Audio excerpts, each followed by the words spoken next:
What's cracking like? It's your boy Brushmo, just in case you did not know so. And we're back again, once again, with another mock. The mock. Yes, yes, yes. The long running, loved series, Mock the Mock, where we take someone else's mock draft. And, well, I might not necessarily mock it, but I'll give you my opinions on it. It's very important to look at other people's perspectives. Just get those possibilities in your head of where teams could go. And today we're looking at Peter Schrager, I think is how you say it, but from NFL Network. And I like looking at these NFL Network guys because they got their ear the closest to NFL teams. So, hey, man, some of this, as crazy it may seem, or as it might seem, could very well be true. But go ahead, become a bro and subscribe. Leave that thumbs up if you enjoy the content. And we're going to switch on over, and you're going to see code Bro Schmo. Yes, yes, indeed. We'll be streaming later tonight. We'll be streaming Walk the Mock. And if you don't know what Walk the Mock is, it is a live draft simulator where you get to draft against real people in real time. And during our streams, we draft against one another. You could draft against the likes of me because you could probably do a better job than me. Hey, I ain't self-conscious. I don't mind. I know other people got better opinions than I do. It is what it is. But if you're interested in that, go ahead, become a premium member, whether that's for a month, you can do it for the year. Use code BROSHMO, all caps, uppercase, baby, gets you 20% off. So, yeah, let's go ahead. Let's dive in. I will have a new mock draft out for y'all tomorrow. How about that? I don't know how many rounds. Might just be one round. I'm gonna start working on that 7-round mock draft for y'all. Y'all gonna love that, I'm sure. But let's take a look at this. This is one actually a lot of people pointed out to me to check out. So we're gonna take a look. Trevor Lawrence. I don't think anyone really disagrees with this. This one's kind of set in stone. Whew, excuse me. Zach Wilson. Ever since the Sam Darnold trade, again, this one feels set in stone as well. Some people, I think the only difference maybe you'll see is maybe this is Justin Fields or maybe it's another quarterback, but I think without a doubt this is quarterback. And then this is the first one where I'm like a bit cringe because it's Mac Jones. I don't know, this might sit better with other people, but it doesn't sit well with me that San Fran spent 3 first-round picks and a third, I believe. I can't remember. To trade up for Mac Jones. I don't think they necessarily had to go that far. I don't know really who's traded up for Mac Jones. Maybe you could have, I think Mac Jones potentially is the 5th quarterback in this class. Maybe teams see it the other way. It's just he doesn't really have the tools of these other guys in terms of his arm strength, his mobility. But, I mean, he does do a lot of things well. He does have pinpoint accuracy. He does throw with anticipation. He maneuvers the pocket pretty well despite the lack of mobility. Outside of structure, I think he gets a bit iffy, but he's a quality prospect. But at 3, for what they had to give up, I mean, yes, he does, well, all the Kyle Shanahan things well, exceptionally well. And we've probably seen more of those from Mac Jones than any other prospect. But really, what quarterback doesn't look good in a Kyle Shanahan scheme? I feel much better about this pick being Justin Fields. Some people feel better about it being Trey Lance. Some people, hey, they're on board. They're on the Mac train. You do you. I just, for me, it doesn't sit well that they traded up all the way to 3 for Mac Jones. They gave away 3 first-round picks for Mac Jones.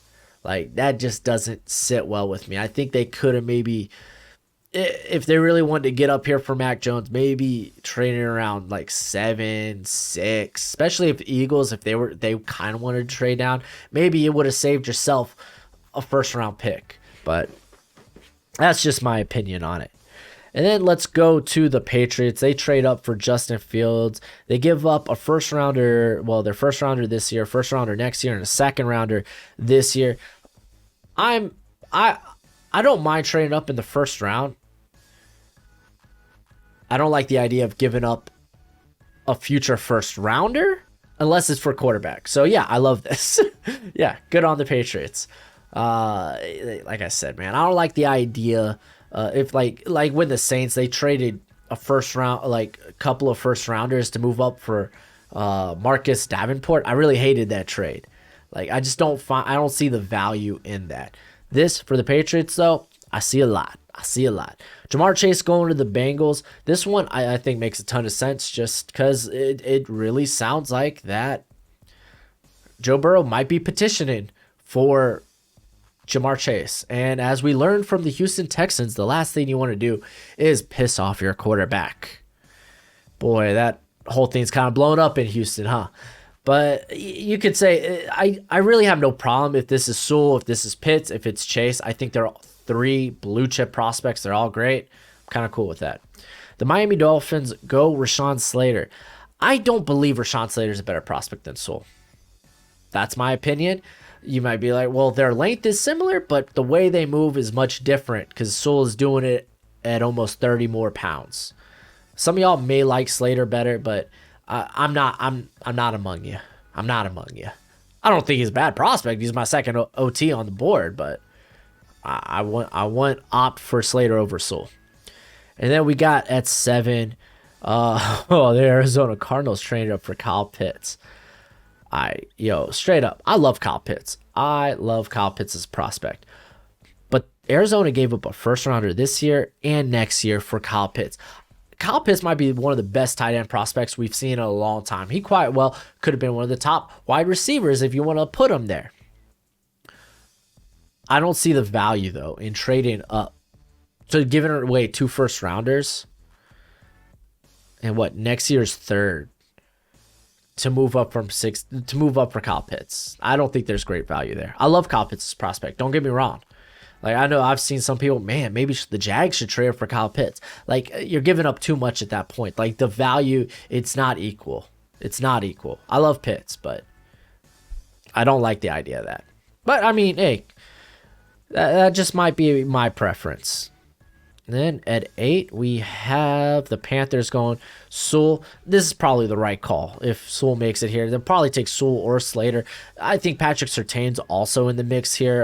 You can maybe make a case for Parsons, but I think tackle and corner are just more valuable than linebacker. So, yeah. Then Trey Lance going to the Broncos. Broncos, you luck out, man. You can move on from Drew Lock. Some people may say, hey, give Drew Lock one more year. Maybe some people haven't seen some of his Missouri film where he misses a guy in the flats by 10 yards. That stuff will stick with you. I know. It stuck with me. Then at 10, we have Dallas Cowboys, Patrick Surtain. This is a copy paste from most mock drafts, really. Some people like J.C. Horn, though, but in terms of the corner position, it's like copy and paste for most mock drafts. Micah Parsons going to the Giants. That's not half bad. I don't mind it. I like that. I think he could be an interesting fit for Joe Judge. I don't mind another weapon, which he kind of like. I think Peter here, he talks about it a little bit, which I'm cool with that. I'm fine if you like Parsons a lot. I think he's a top 10 pick too. So yeah, that's okay. That's fine. Jalen Waddle going to the Eagles. I think you can make a case for maybe J.C. Horn here as well, but it looks like they're going to be playing more zone. I feel better about J.C. Horn, maybe in a more man-heavy scheme. But so I feel like I kind of outed myself. I think this is the right pick. Okay, good on you. You can say Devontae Smith as well. That's the thing, man. These top 3 receivers, people have them everywhere. Like I like Chase. He's probably going to be my top guy. I've seen some people like Bengal has Waddle. And a lot of people really like Smith. So, hey, man, whatever floats the boat. Typically water. At 13, Chargers, Christian Darrisaw. Again, copy and paste offensive tackle for this pick. I think Surtain would be a good pick. I don't think J.C. Horn's necessarily a good scheme fit. Not that he's a bad scheme fit. I think he's still versatile. It's just I would rather Surtain than Horn. But, like, the Chargers could do a lot of nifty things, man. But I like the idea of, hey, we're not done addressing the offensive line. Let's make sure that Herbert will never have to worry about pressure in his life. And then at 14, this is Kwity Paye going to the Vikings. Again, there's rumors out there. I haven't really, I think they've kind of died down that Danielle Hunter was kind of unhappy with his contract and maybe wanted to restructure or maybe wanted to be traded. I haven't heard much since like free agency started. So maybe that was all just kind of fabricated. I still like the idea of coming in and bringing in another pass rusher opposite of him. I know they got Wonum, but I feel like he's still developing. He's I think right now a better rotation guy. I kind of like maybe Jason Owe as a better. I wouldn't even say a better fit. I think Kwity Paye would fit well. I think I like Owe better because I kind of bought into the Danielle Hunter scare. But yeah, no, this is fine. What am I saying? This is fine. You're doing good, Pete. You're doing good. Atlanta Falcons go JOK. I'm indifferent. I love JOK as a prospect. I think you could line him up in the slot. He played slot in 2020. Maybe you put him as box. I don't think necessarily you have to sacrifice having two linebackers on the field if you want to keep JOK on the field as well. Because, hey, let's be real, man. They've gotten some good production out of their linebackers. They drafted the cat out of Fresno State last year who was pretty solid. What was it, Michael Walker? And then, what was it? Oh, Oluokun actually had a pretty breakout year. Like, he's pretty underrated, man.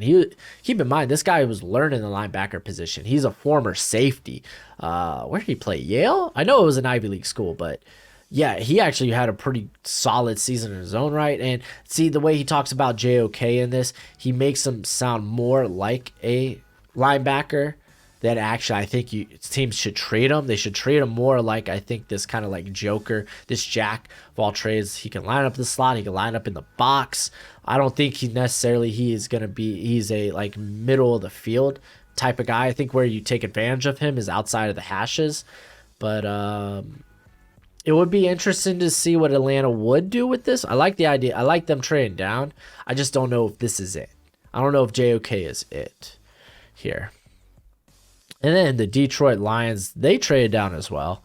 Yeah, so I guess, yeah, Cardinals, Cardinals trade up for Pitts still. Wow, I'm still flabbergasted. I like the fit, man. It's just, that's all, trading a lot. Detroit Lions, they go Devontae Smith, man. Hey, if you could trade down to 16 and still get a guy you really like in the draft, get one of the top 3 receivers, a prospect that many say is blue chip, then you go, girl. I don't know why I said it like that. The Las Vegas Raiders. Let's get it right. Greg Newsome. This is what I'm saying, man. This guy's getting real hype. Because, like, some people were like, oh, man. Like, because I think I had him going at, I think I had the Saints trade up to, like, 21 or something to get him in one of my mocks. And they're like, oh, that's a bit high. And I was like, I'm telling you, man, the hype around Newsome is pretty real now. And look at this, man, here at 17. I don't mind the Raiders taking another corner. Maybe Arnett slides to the to slot, like, because both their corners are pretty young. I don't mind bringing talent in, bringing competition into a very important position such as, well, corner might be one of the most important positions on defense, because you could have one good edge rusher be effective, but you kind of need 3 corners all to be solid and probably and then some. Newsome, he hasn't played a lot of press, almost at all. He was almost off ball. He played in a zone heavy scheme there at Northwestern, and he, for the most part, was pretty untested. The one game where he was supposed to face Ohio State, he was supposed to face some real competition there, and Garrett Wilson and Chris Olave. He got hurt early on in the game, so we didn't really see what he can do. So a bit rich for my taste, but I understand a lot of people, they love his acceleration. They love how he comes downfield. I really like him in an off ball. Not off ball, but like in off coverage. So yeah, be interesting. It'll be interesting. I might like Merrick a bit better here, because they need a help deep. They don't have a deep safety. Najee Harris, if you're not new to the channel, you know I'm not a fan of running backs in the first round unless they're like Christian McCaffrey, unless they're like Saquon Barkley, Zeke. And even then, you look at those guys and what's their team doing? They're struggling, man. Because running backs, they don't really tip the scale. You could get by with a solid, like, few backs that fit your system. You're good, like, even look at Tampa Bay, who won this year. Be like, well, they had Leonard Fournette, who they got off free agency. So they got someone else's first rounder for cheap, for pennies. Chiefs did the same thing with Le'Veon Bell. It's like, but they invested in Clyde Edwards-Helaire. You could argue that they really didn't need to, though. With Le'Veon Bell, Damian Williams, who was the main back the year before when they won a championship, who happened to be a journeyman. Matter of fact, who did they face? Oh, the Niners. Who were their running backs? Oh, Raheem Mostert. Tevin Coleman. Okay. Yeah, you don't need an elite running back. Dolphins, I think they have far more greater needs, far more bigger holes that they should probably address those first. Again, if this is predictive, I could probably assume that this could happen just because of who the offensive coordinators are. Was it Eric Studesville? Who's notorious to love the run game. The best friend of a quarterback is the run game. I'd argue they're playmakers. But hey, Najee Harris, man, he can do it in the passing game. But yeah, I'm sure a lot of people love this, and they hate me for saying that, but I'm not a fan. At 19, the Washington football team goes, Trevon Merrick. I kind of like the idea of Landon Collins moving to linebacker. I'm not gonna lie. But hey, more times than not now, teams like to deploy 3 safeties on their sub packages, and they're going to their sub packages a lot more. So yeah, I don't mind the pick. I like the pick. He's my top safety. I have him. I think he's like 18th or maybe 19th on my board overall. So yeah, it's solid. Kadarius Toney going to the Bears. I don't know. You know what? No, man. Kadarius Toney came in and measuring 6 feet. He basically is almost the same size as Rashad Bateman. That must blow your mind. This guy has some scary suddenness off the line of scrimmage. He's not the most polished route runner, but the way he moves is just insane. What he does after the catch, nearly it's almost impossible to bring this man down once he has the football in his hands. I like Kadarius Toney a lot. If they want to add more receivers, maybe they could go, I don't know, maybe they tackle. You can make a case for J.C. Horn, who's still on the board. Just great value at this point. Maybe, yeah, maybe you go there. I like Toney a lot, though.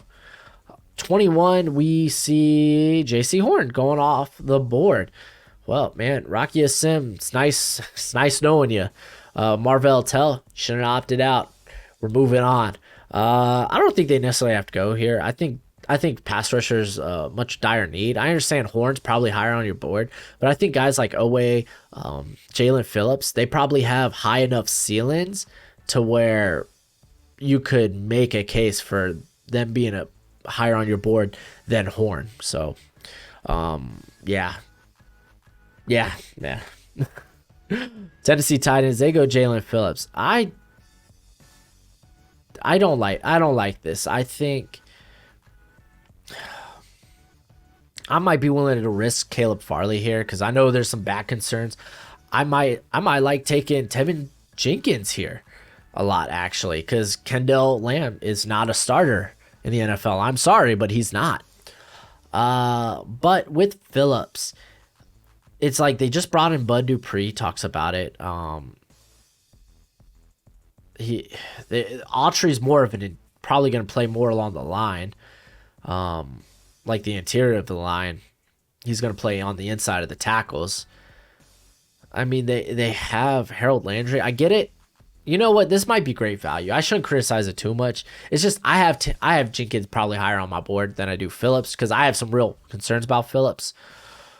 They're all around the same area. I mean, I get it. Hey, if you still think it's a point of weakness, then yeah, address pass rusher. Go for it. It really makes the job of your corners a lot easier, but I also don't think their corners are that good that they have in place. Like Janoris Jenkins is a fine number 2. Christian Fulton, hey man, he might be their number 1. He might be solid there. But yeah, we'll see, man. We'll see. I do love the player. Don't know about the pick. Rondale Moore going to the Jets. Straight up though, I'm sure LaFleur's loves a guy like this. And Rondale Moore, he know exactly how to use this man. Maybe this is their running back of the future as well. Rondale Moore, man, he got that size. He's going to be a bit gadgety. So, yeah, I don't hate this at all, actually. Then we got the Steelers going Landon Dickerson. Only reason I'm not too high on this is just because Dickerson's, some people say he might be back by week 5, maybe. Tevin Jenkins still on the board. I think tackle's a bit more of a need here, and it's actually a better value, in my opinion. But Dickerson, I get it. It's a good fit. And Jason Oweh, this is great value for the Jags. And I think opposed to what you got going on in Tennessee, where you have you brought in Bud Dupree, who has, over the last 2 years, has had some decent, solid production across from, an elite pass rusher. And then Harold Landry, who's a bit on and off, he's a little hot and cold. So I think you can make a case that, maybe these two combined, with also Danico Autry, you have a pretty darn good pass rush, opposed to, I think Josh Allen's really only proven, he's the only really proven pass rusher there, because Clavon Chason, he was kind of viewed as a project, as a developmental prospect. I'm not gonna lie, dude, his upside way better. So yeah, I like this. And then Gregory Rousseau to the Browns, not so in love with this. My boy Azeez Ojulari is still on the board. And what can he do that Rousseau can't? That's called bend the edge. Just going to say that. I do like them going edge, though. I definitely think Browns, that's probably where where a majority of people think the Browns are going to go. And then Caleb Farley going to the Ravens. That's interesting. I mean, when you got Farley, who flaunts these elite shutdown cornerback traits, granted, it was 1 season of production. Then there's the back injuries, so you're a bit scared. So, but he flaunts this that makes these cornerbacks sometimes top 10 talents. Look at CJ Henderson from last year. So, yeah, it's honestly great value at the end of the first round. Interesting, though, because I don't think corner is really a position of need. I don't know, man. Maybe Jenkins here. Let's think. Terrence Marshall, you can make a case because you only got Watkins for 1 year. Marshall still needs a little bit of polish.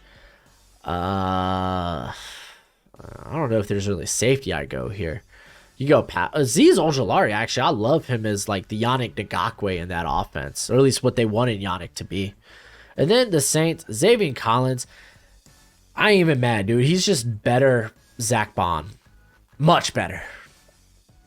29. Nick Bolton. Finally, someone getting behind Nick Bolton, dude. I've moved him down to the second round because, I can't deny the lack of size or height, length, and athleticism. It kind of may take you out of the first round, but I think this dude's going to be a quality linebacker for a long time. You can maybe say Jamin Davis, just because, again, the dude's pro day, those are day one for a linebacker. He's got arm length and he's fast. That's kind of what the NFL wants, especially with the Packers, who kind of rely on their sub packages a lot and typically prefer one linebacker on the field. I think maybe Davis might be better than Bolton. But hey, I like Nick Bolton getting some love here in a mock. Santi Samuel Jr., only problem I have, man, is he's got 30-inch arms. You don't see that on the outside, but you could start him immediately in the slot. I have the same complaint about Aaron Robinson. The thing is, I feel like Samuel can kick that. I think he could be fine. So I still believe Samuel could sneak into the end of the first round. And you know what? I like this pick for the Bills a lot better than running back. And then 31, Terrace Marshall Jr. Hey, man, I get it. People think they need to replace Sammy Watkins immediately. Listen, you need tackle help. You need tackle help. You can't go into next year where it's like, oh, we've improved the line. Yeah, on the interior. But you got Mike Remmers, who is a fine backup, or if he needs to be called upon to start, yeah, he's fine. Then Lucas Naeem, who's unproven.